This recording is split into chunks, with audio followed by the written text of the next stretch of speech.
ബഹുമാനപ്പെട്ട വൈദികരെ, പോരുക്കര കോളേജിലെ അധ്യാപകരെ, പോരുക്കര കോളേജിൽ നിന്നും പടിയിറങ്ങുന്ന വിദ്യാർത്ഥി സുഹൃത്തുക്കളെ, മാതാപിതാക്കളെ, സഹോദരീ സഹോദരന്മാരെ. നിങ്ങൾക്ക് കൈകളുണ്ട്, എന്നാൽ എനിക്ക് കൈകളില്ല. നിങ്ങൾക്ക് കാലുകളുണ്ട്, എന്നാൽ എനിക്ക് കാലുകളില്ല. നിങ്ങൾക്ക് അപ്പനുണ്ട്, അമ്മയുണ്ട്, എന്നാൽ എനിക്ക് അപ്പനും അമ്മയും ഇല്ല. ഒരുപക്ഷെ വല്ല നായ്ക്കളോ മറ്റു മൃഗങ്ങളോ ഒരു നേരത്തെ ഭക്ഷണത്തിനായി എന്നെ ഭക്ഷിച്ചേനെ. പക്ഷേ ദൈവം എന്നെ കൈവിട്ടില്ല. ദൈവത്തിന്റെ മാലാഖമാരായ സിസ്റ്റേഴ്സ് എന്നെ ഏറ്റെടുത്ത് സംരക്ഷിച്ചു. ആദ്യം കുന്നന്താനത്തുള്ള LSDP സഭാംഗമായ സിസ്റ്റർ ഡോക്ടർ മേരി ലിറ്റിയുടെ, എൻ്റെ ഭാഷയിൽ പറഞ്ഞാൽ എൻ്റെ ലിറ്റിയമ്മയുടെ സംരക്ഷണത്തിലും അവിടുത്തെ ചേച്ചിമാരുടെ സ്നേഹത്തിലും ഞാൻ കഴിഞ്ഞുകൂടി. ഇപ്പോൾ തള്ളകത്തുള്ള അമ്മ വീട്ടിൽ ബഹുമാനപ്പെട്ട സെബാസ്റ്റ്യന്റെ സംരക്ഷണത്തിൽ കഴിഞ്ഞുകൂടുന്നു. ഞാൻ Mannanam saint Ephraim's higher secondary സ്കൂളിൽ കൊമേഴ്സ് വിഭാഗം 2ാം വർഷ വിദ്യാർത്ഥിയാണ്. ഈ കലാലയത്തിൽ നിന്നും പടിയിറങ്ങുന്ന ചേച്ചിമാരോടും ചേട്ടന്മാരോടും എനിക്ക് പറയാനുള്ളത്, ജീവിതത്തിൽ നാം നേരിടേണ്ട 4 സത്യങ്ങളെക്കുറിച്ചാണ്. ദൈവം നമ്മുടെ എല്ലാവരുടെയും തലയിൽ ഒരു വര വരച്ചിട്ടുണ്ട്. അതനുസരിച്ച് നമ്മുടെ ജീവിതം മുൻപോട്ട് പോകും. അതാണ് നമ്മുടെ വിധി. അതിൽ നാം വിശ്വസിക്കണം. ഒന്നാമത്തെ സത്യം നമ്മുടെ ജനനമാണ്. നമ്മൾ ഓരോരുത്തരും ഇന്ന വർഷം, ഇന്ന മാസം, ഇന്ന ദിവസം, ഇന്ന സമയത്ത്, ഇന്ന സ്ഥലത്ത്, ഇന്ന മാതാപിതാക്കളിൽ നിന്ന് ജനിക്കുന്നു അല്ലെങ്കിൽ ജനിച്ചു എന്നുള്ളത് ദൈവനിശ്ചയമാണ്. എന്നെ എന്തുകൊണ്ട് അംബാനിയുടെ മകനായി ജനിപ്പിച്ചില്ല എന്ന് പരാതിപ്പെടുവാൻ നമുക്ക് ആർക്കും അവകാശമില്ല. എന്നെ എന്തുകൊണ്ട് കൈയും കാലും ഇല്ലാത്തവനായി സൃഷ്ടിച്ചു എന്ന് പരാതിപ്പെടുവാൻ എനിക്ക് അവകാശമില്ല. കാരണം ഇതെന്റെ തലവരെയാണ്. ഇത് നാം സ്വീകരിക്കണം. രണ്ടാമത്തെ സത്യം നമ്മുടെ ജീവിതാന്തസ്സാണ്. നമ്മുടെ ജീവിതത്തിൽ നാം എങ്ങനെ ജീവിക്കണം, നമ്മുടെ ജീവിതത്തിൽ നാം എന്ത് ചെയ്ത് ജീവിക്കണം എന്നത് ദൈവനിശ്ചയമാണ്. ഇവിടെ ഇരിക്കുന്ന എല്ലാവരും ഡോക്ടർമാരായ, അല്ലെങ്കിൽ ഇവിടെ ഇരിക്കുന്ന എല്ലാവരും കർഷകരായ, അല്ലെങ്കിൽ ഇവിടെ ഇരിക്കുന്ന എല്ലാവരും അച്ഛന്മാരായ, ഡോക്ടർമാരുടെ പണി ആര് ചെയ്യും? കർഷകരുടെ പണി ആര് ചെയ്യും? സമൂഹത്തിന്റെ ആവശ്യമനുസരിച്ച് ദൈവം ഓരോരുത്തർക്കും ഓരോ ജീവിതാന്തസ്സ് നൽകുന്നു. അത് നാം സ്വീകരിച്ചേ പറ്റൂ. BCAക്കും BComനൊക്കെ പഠിച്ച് നിങ്ങൾ പഠിച്ചതുമായി യാതൊരു ബന്ധവുമില്ലാത്ത ജോലിയിലായിരിക്കും ചിലപ്പോൾ പ്രവേശിക്കുക. അത് ദൈവനിശ്ചയമാണ്. അത് നിങ്ങൾ സ്വീകരിക്കാൻ പറ്റൂ. മൂന്നാമത്തെ സത്യം നമ്മുടെ വിവാഹമാണ്. നമ്മുടെ ജീവിതസഖിയായി ആര് വരും, നാം ആരുടെ കൂടെ ജീവിക്കണം എന്നുള്ളത് ദൈവനിശ്ചയമാണ്. നമ്മൾ എത്ര ബലം പിടിച്ചാലും അവരുമായുള്ള വിവാഹമേ നടക്കൂ. പുരുഷന് ദൈവം ജന്മം നൽകുമ്പോൾ അവന് വേണ്ടിയുള്ള സ്ത്രീയെ ദൈവം എവിടെയെങ്കിലും കരുതിയിരിക്കും. ഈ അടുത്ത കാലത്ത് തിരുവനന്തപുരത്തുള്ള ഒരു പയ്യൻ കണ്ണൂരുള്ള ഒരു സ്ത്രീയെ വിവാഹം കഴിച്ചു. അവന് തിരുവനന്തപുരത്തെ പെണ്ണ് കിട്ടാഞ്ഞിട്ടാണോ, അല്ലെങ്കിൽ അവനടുത്ത് ഏതെങ്കിലും ജില്ലയിൽ നിന്ന് പെണ്ണ് കിട്ടാഞ്ഞിട്ടാണോ? ഇഷ്ടപ്പെട്ടാലും ഇല്ലെങ്കിലും എന്റെ സഹോദരങ്ങളെ, ദൈവം നിശ്ചയിക്കുന്ന ആളുമായി മാത്രമേ നമുക്ക് ജീവിക്കുവാനാവൂ. നാലാമത്തെയും അവസാനത്തെയും സത്യം നമ്മുടെ മരണമാണ്. നാം എവിടെ എങ്ങനെ മരിക്കണമെന്നുള്ളത് ദൈവനിശ്ചയമാണ്.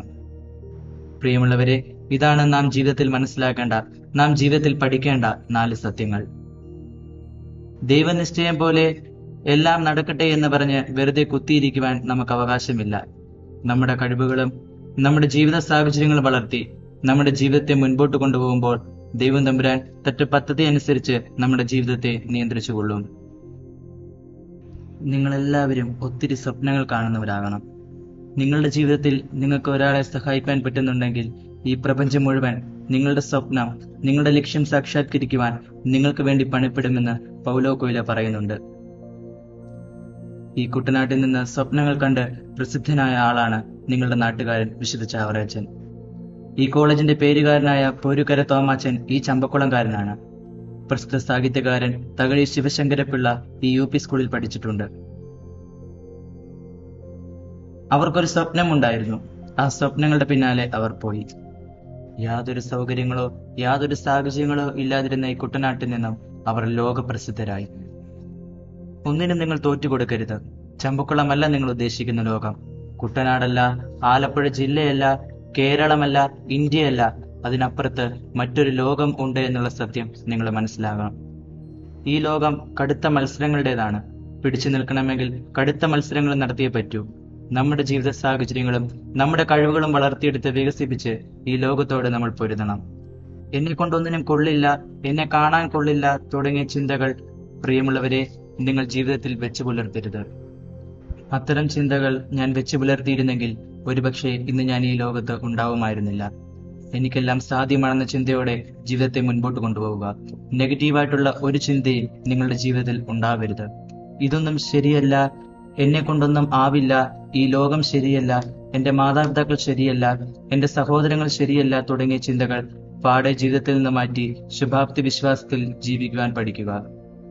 നിങ്ങളുടെ ഒരു സഹോദരന്, സഹോദരിക്ക് അല്ലെങ്കിൽ ആർക്കുമാവട്ടെ നിങ്ങൾ ഒരു ഉപകാരം ചെയ്യാൻ, ഒരു സഹായം, ഒരു നന്മയെങ്കിലും ചെയ്യാതെ മുൻപോട്ട് പോകരുത്. നിങ്ങളുടെ ഒരു പ്രോത്സാഹനത്തിന്റെ ഒരു വാക്ക്, ഒരു പുഞ്ചിരി, ഒരു തലോടൽ, സാരമില്ല ഞാൻ നിന്റെ കൂടെയുണ്ട് എന്നൊരു വാക്ക്, ഇങ്ങനെ എന്തെങ്കിലും ഒരു സഹായം, ഒരു നന്മയെങ്കിലും ചെയ്താൽ നിങ്ങളുടെ ജീവിതം ധന്യമാകും. വിശുദ്ധ ചാവറയച്ചൻ പറയുന്നത് പോലെ, നിന്റെ ഒരു ദിവസത്തിൽ ഒരു നന്മ, ഒരു സഹായമെങ്കിലും നീ ചെയ്യുന്നില്ലെങ്കിൽ നിനക്ക് അത്താഴം കഴിക്കുവാൻ അനുവാദമില്ല. മറ്റുള്ളവരുടെ സഹായങ്ങളും മറ്റുള്ളവരുടെ നന്മകളും കൊണ്ടുമാണ് ഞാൻ ജീവിക്കുന്നത്.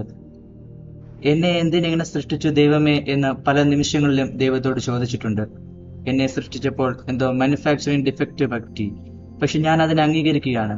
കാരണം ഇന്നെന്നെ സഹായിക്കുവാൻ, ഇന്നെന്നെ തീറ്റിപ്പോറ്റുവാൻ, ഇന്നെന്നെ വളർത്തുവാൻ ആ ദൈവം എനിക്ക് എത്രയോ പേരെ തന്നിരിക്കുന്നു. സാഹചര്യങ്ങളിൽ നിരാശപ്പെടാതെ ജീവിതം മുൻപോട്ട് കൊണ്ടുപോവുക. നമ്മളെ സൃഷ്ടിച്ച് നമുക്ക് ജീവൻ നൽകിയ നമ്മുടെ ദൈവം തമ്പുരാനോട് നമ്മൾ ജീവിക്കാൻ പഠിക്കുക. നിങ്ങളെ വളർത്തി വലുതാക്കിയ നിങ്ങളുടെ മാതാപിതാക്കളെ നിങ്ങൾ ഒരിക്കലും വിഷമിപ്പിക്കരുത്. നിങ്ങളുടെ ജീവിതം മറ്റുള്ളവരുടെ ജീവിതമായി കമ്പയർ ചെയ്യാതിരിക്കുക.